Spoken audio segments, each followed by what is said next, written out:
Hello everyone, Sire here. I hope you're having a wonderful day. I am here with last card for Simon Says card kit for October 2020. Um, I was going to say that I think I'm done with the fall cards, but I believe November's is also fall inspired.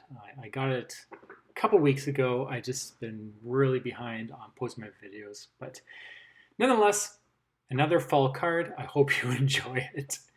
Um, I love this owl. So I decided that I've already done the bear. Now I'm going to play with the owl. And I'm going to stamp him in the middle of the card. And I'm going to create a very simplistic scenic card. I want the owl to be standing or perched on that log. So I'm using a mask to put him on, put the log on. But I did do that a little too high, as you can tell. So I don't really want a floating owl in front of a log. So I'm going to do that again on the backside. Luckily, you always have two chances.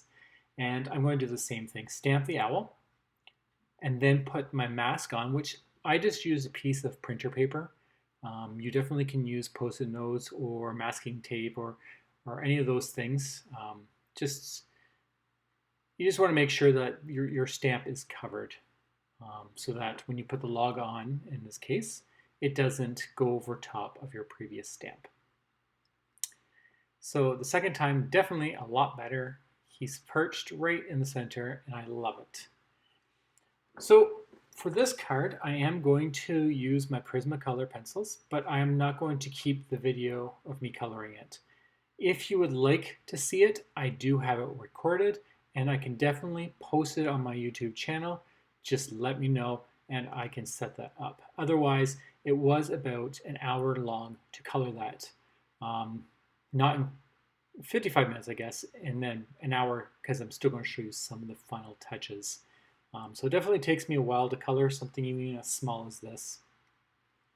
But I did use colors that kind of matched or resembled the pattern paper that came in this kit. And that's what I try to tend to do.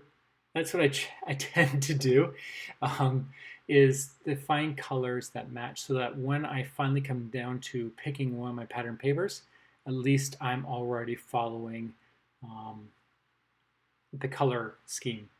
And a lot of the pieces did have a pink and brown combination, so that's why I did the scarf in that pink and brown stripes. And I really love it. I love that shine effect to it. And I'm very happy with my owl. And I'm just finishing up. I'm using the same colors as the body. As for the eyes, I'm just being very light. I always do multiple layers. I'll always do very light shading. I never press hard. And not until the very end I'll press hard. But even then, I may not. I might just get a wax pencil and to go over to finalize it. It's typically, I find I have more control if you keep going over with light shadings. Just keep building up those colors. That's what works for me, and I'm very happy with the results.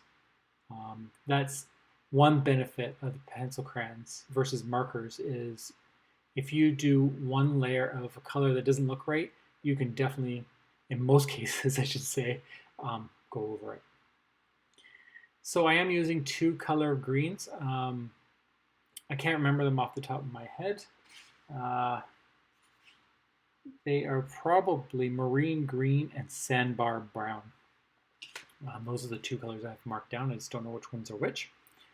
And I'm just creating a very subtle grass coloring. I don't want to color the whole thing. I just want to transition my log into the card. And the reason I'm doing it on the bottom and not the top is because I'm going to have my sentiment on the bottom. So I want it to not be floating. I want to ground it onto the card by adding very basic shading of two colors, and then I'm going to add my sentiment under that. I really love the simplicity of this type of card. When I get better at coloring, like because it's always an improvement, I can see myself doing a lot better transitions. Instead of just using two colors, maybe start adding elements like grass, long grass, there are wisps, little rocks, shading. I could have shaded that owl a little bit better on the grass, things like that.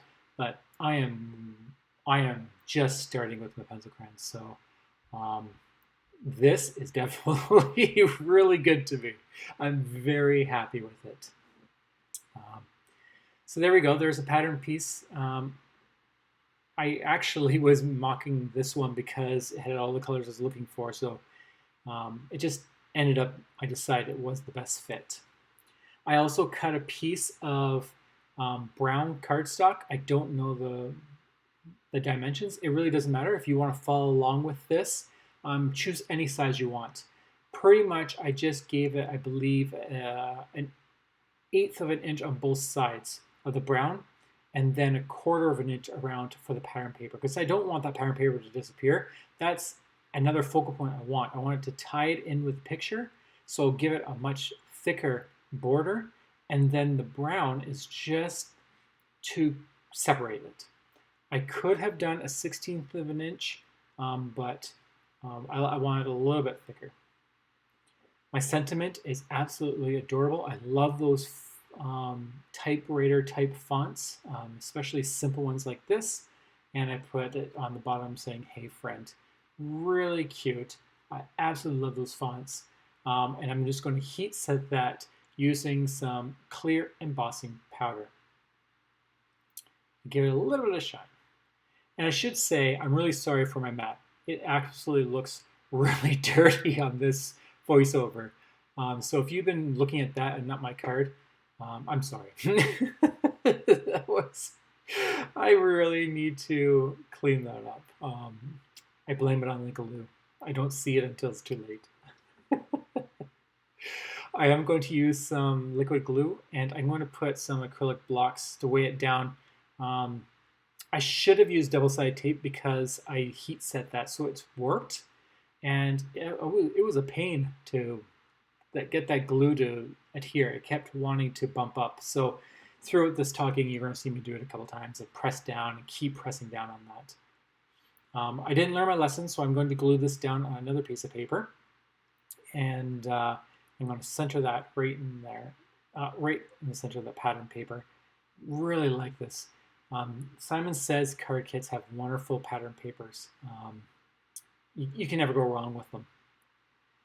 This is the last card base that came in the kit, so that signifies also the last card for this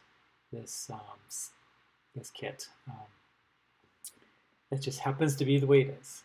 Using my acrylic block again, and while I was letting that set, I grabbed my double-sided tape because I was not going to. I don't think it would have been a problem this time because now there's multiple layers, and that last layer is definitely more flat, but I wasn't going to take the chance. So a few strips, and that's all you need. This stuff is wicked awesome. It will adhere and not move. So I am going to do the full A2 size. That is 4¼ by 5½ inches. And there we go. I did look into my embellishments, really like the ones that I found. I'm going to show you my thought processes playing around with this, but I decided I want it nice and simple. So no bells and whistles on this one. So that's it. I hope you enjoyed this card. I absolutely love the work that I was able to accomplish on this one. Great ending to this kit. Love this kit. I hope you got some inspiration out of this. I hope you were able to create some amazing cards. And until next time, take care of yourselves, and I'll talk to you later. Bye.